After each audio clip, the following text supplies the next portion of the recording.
Ayan na siya guys, yung ating native na manok. Inasin na po natin siya at pinakuluan. Ayan po.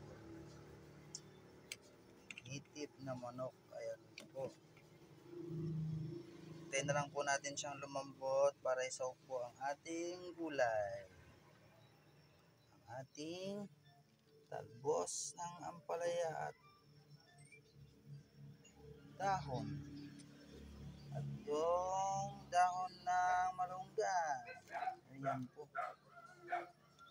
Hintayin na lang po natin lumambot ang ating native na manok bago natin ilagay po ang ating kulay. Ayan o. Samahan nyo ako guys. Magluto na po tayo. Let's go!